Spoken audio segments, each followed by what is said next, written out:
Welcome back to Reddit Echoes, where real-life stories are told with authenticity, depth, and plenty of drama. Each story in today's video is a true experience filled with emotions that may make you reflect, surprise you, or even spark your outrage. Here we don't just listen, we feel the pain, the hurt, the conflicts, and the moments of understanding in human lives. If you love real stories with a dramatic edge, family conflicts, sweet revenge, or bitter experiences that make you pause and think you've come to the right place, let's dive into the world of true stories, uncovering the people behind them and the secrets each life holds. Story 1. My affair. My wife. Preventing me from seeing our child. The struggle of a lost father. I don't really know where to start, but what I'm about to share is 100% true. I'm a 36-year-old man who once had what seemed to be a happy and complete family life. My wife is 34, and we have a 3-year-old son whom I love more than anything in the world. But everything changed when I made the biggest mistake of my life. I cheated. Since I was young, I believed marriage was a bond, a foundation for everything in life. I thought no matter what, with effort, I could keep my family happy. But life isn't a dream. Work became increasingly busy, financial pressures grew, and small changes in life caused my wife and me to drift apart. I began to feel lost in my own family, as if I was forgotten. It was then that I met someone else. I had no intention to betray, but the comfort and understanding from that person gradually led me astray. I knew it was wrong, knew it would destroy everything, but at that moment, I couldn't stop. Then everything was exposed. My wife found out. I saw the deep hurt in her eyes, as if I had stabbed her heart with a dagger. I begged her for forgiveness, wanting to fix everything to save our family, and most importantly, for the sake of our son. But she refused. We started living separately. No official divorce, no clear custody agreement, but she wouldn't let me see my son. Every time I called or asked to visit, she refused or said it wasn't the right time.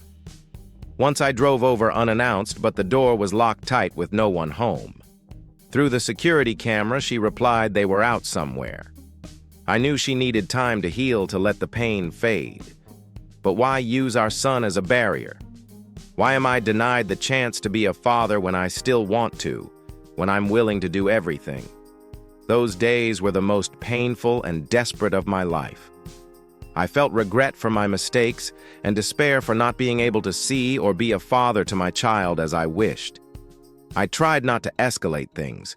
I didn't want to go to court, didn't want legal processes to complicate matters. But I realized more and more that without legal intervention, I'd be pushed further away from my son's life. I repeatedly proposed, let me take my son out, meet him in neutral places, even daily video calls just to see him through a screen. All were skillfully or bluntly rejected. Sometimes I thought she deliberately kept me out of our son's life to get revenge, to hurt me as she was hurt. I can't understand how a mother could do that. I don't blame her for her pain, but I can't accept being cut off from my child. I wondered, should I wait longer? Or should I stand up and fight to be a father? I know I made mistakes. I did something unforgivable. But I'm still a father, and I deserve a chance to fix things and start anew. Many nights I lay awake thinking about my son's future, about the days he will grow up without the care and love from his dad. I feared he would grow up with unanswered questions, with gaps that neither parent could fill. I sought help from experts and lawyers to understand my rights, to regain the chance to see my son. But everything is complicated and not easy. I want to send a message to anyone facing the same situation. Don't despair. Don't think you're worthless. Everyone makes mistakes, but it's never too late to make things right. I hope my story will be a reminder and motivation for parents, even those who have faltered, to stand up and fight for their family's happiness. I also hope my wife can feel the sincerity in my heart, so that we can heal our wounds together, and our son can receive complete love from both parents. Life is never simple, and I know many challenges lie ahead. But I will never give up for my son, for my family, and for myself. Story 2. I'm the mother my daughter can't love, the battle in a broken family. My name is Diane. I'm 55 years old and a mother of 6 children. My 2 eldest daughters, Lizzie 16 and Haley 14, are from a previous relationship. The other 4 are with my current husband. I don't know where to begin, but I must be honest that my feelings for Lizzie, my eldest daughter, have never been like the usual maternal love people talk about. From the moment Lizzie was born, I never felt a deep love or real bond with her. Instead, there was an emptiness, a numbness, as if I was looking at a stranger. My own mother once told me she had similar feelings toward me when I was young, and that maternal love would naturally grow as the child got older. But for Lizzie, that never happened. I do love her, that's undeniable, but the love is not deep enough to make me willing to do everything for her like I do for my other children. My first marriage ended peacefully, and I found new happiness with my current husband. We have 4 more children, and life seemed more perfect than ever. But one undeniable truth, Lizzie has never liked my husband. I've tried hard to build bridges between them. My husband and I even took the family to therapy to heal this relationship. But all efforts were in vain. Lizzie hates him deeply, not just dislike, but hatred.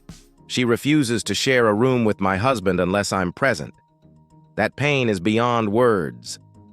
My husband is very sad about this, but he doesn't know how to change Lizzie's heart. The family atmosphere is always tense, especially between Lizzie and us. Haley, her younger sister, is different.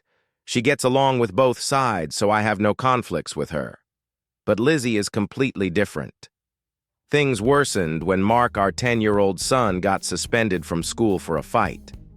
Mark said he was only defending himself, and I believed him. But my husband thought fighting was wrong regardless, and said Mark had to face consequences. We scolded Mark heavily for this. At that moment, Lizzie stepped in to defend her brother, even challenging us, saying we had no right to talk to Mark that way. I told her not to interfere in adult matters, but she didn't listen. My husband got angry and argued back, and Lizzie even cursed both of us with foul language. The house atmosphere became chaotic. After a fierce argument, I called Lizzie's biological father and told him to take her. I asked Lizzie to pack essential things and promised to get the rest later. Lizzie left and stayed with her dad for several weeks. During that time, the household atmosphere temporarily calmed down, but I knew the situation was far from over.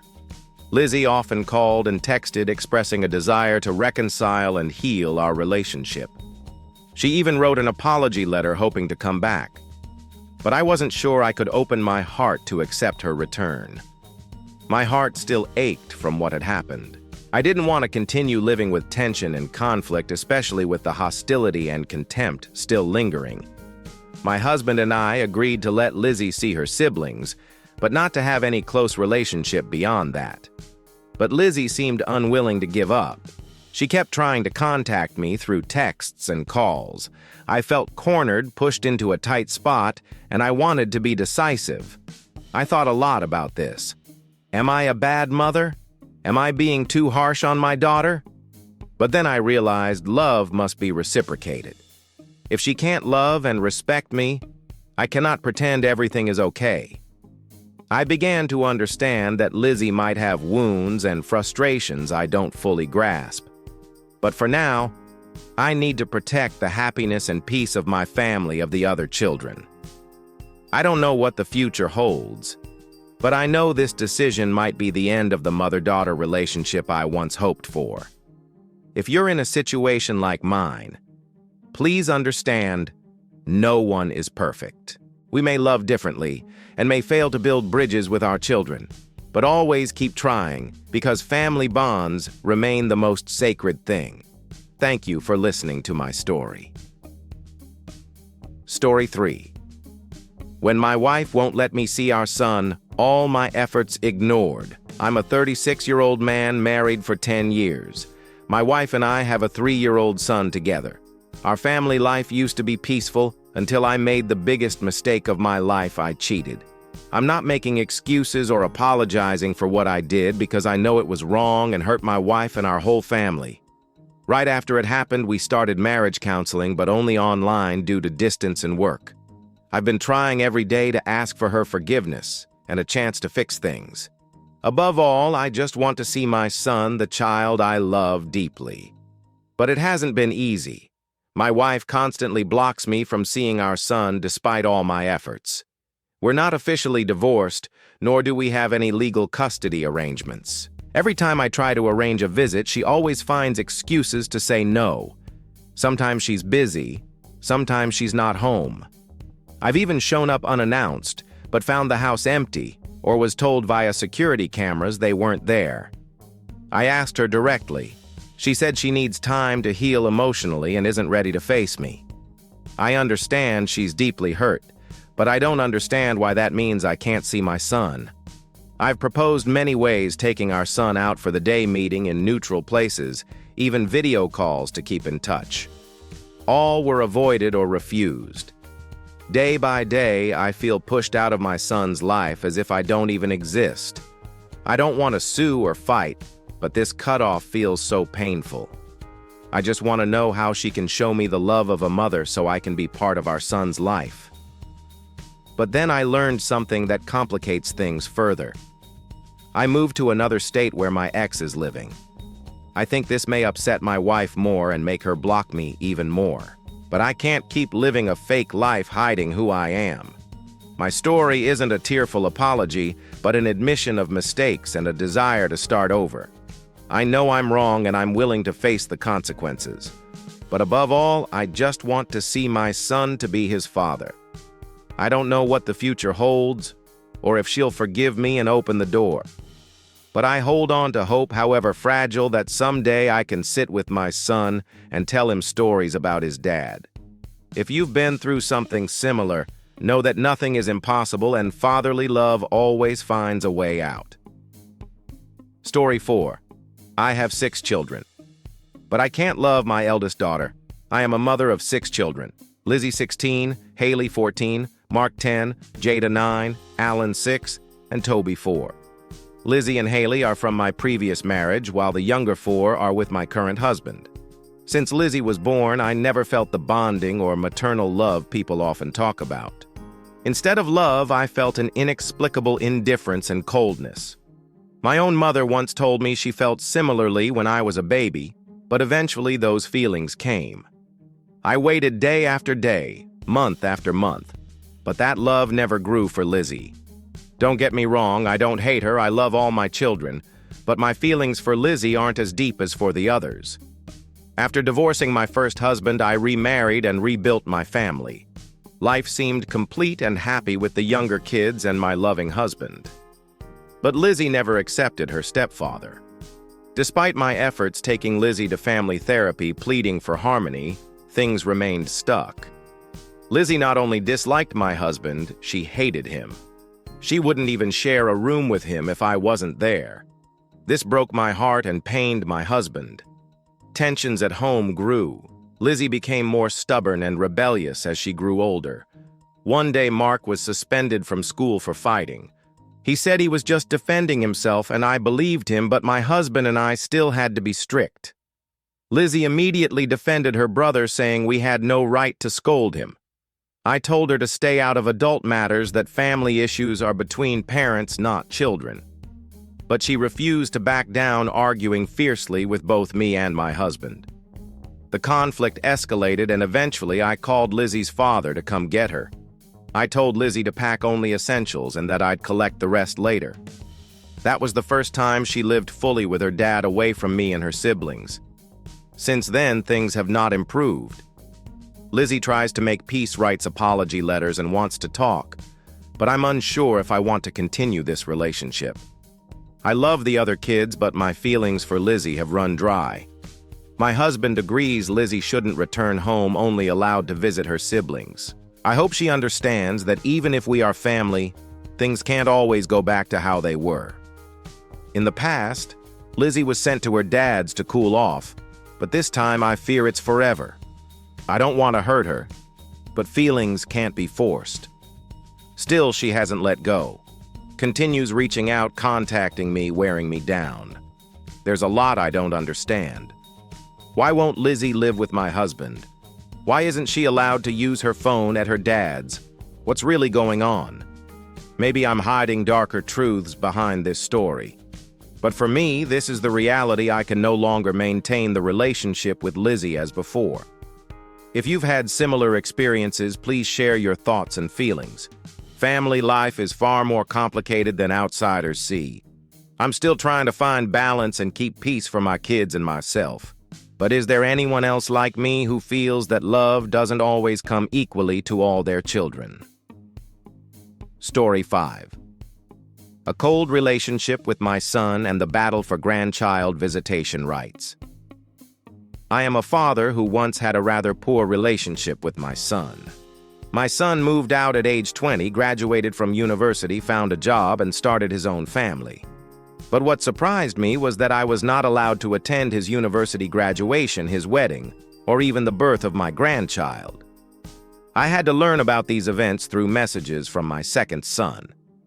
I only received a text saying I was not permitted to be at the hospital when my daughter-in-law gave birth.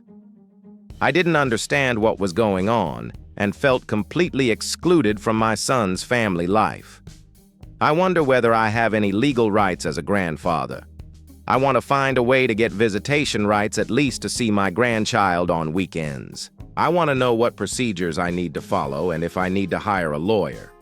I understand that without any evidence of abuse or danger to the child, it is difficult to gain custody rights. But all I want is closeness to see my grandchild and be a part of his life. I'm also curious if grandparents' rights are considered similarly to custody rights in divorce cases. I have no intention to take away my son's parental rights, just want to visit my grandchild. I feel very sad being cut off completely by my son and daughter-in-law from any contact regarding my grandchild. When people in the comments ask why I lost contact with my son, I frankly answer that it is due to my son's ingratitude and lack of respect. But in truth, I don't know exactly what caused the rift in our relationship. Maybe I made mistakes or my son made choices I disagreed with. But being pushed out of my son's and grandchild's life hurts me deeply. I feel betrayed by my own flesh and blood. Every time I see pictures or videos of my grandchild without being able to hold him or be called grandpa, it is an indescribable pain. I wonder if there is any way to mend this to regain my place in my son's family. I have thought about legal action, whether the court can intervene to grant me visitation rights. I am also researching how to protect my rights legally and justly.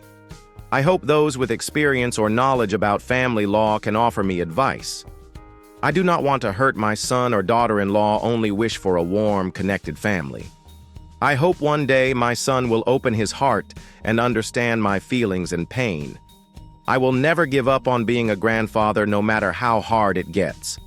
If you have experienced something similar or have helpful advice, I would greatly appreciate your sharing. I believe everything can be resolved if we persist and keep love in our hearts. Thank you for taking the time to watch today's video on Reddit Echoes. If any story resonated with you, please leave a comment below to share your thoughts. Real stories have the power to connect us, and I truly look forward to hearing your own experiences and reflections. Don't forget to hit subscribe and turn on notifications so you never miss an engaging story from the channel. Every week, I'll bring you more true, dramatic, sometimes shocking, but always authentic stories, just like life itself. See you in the next video. And remember, everyone has their own story. All it takes is for us to listen and understand.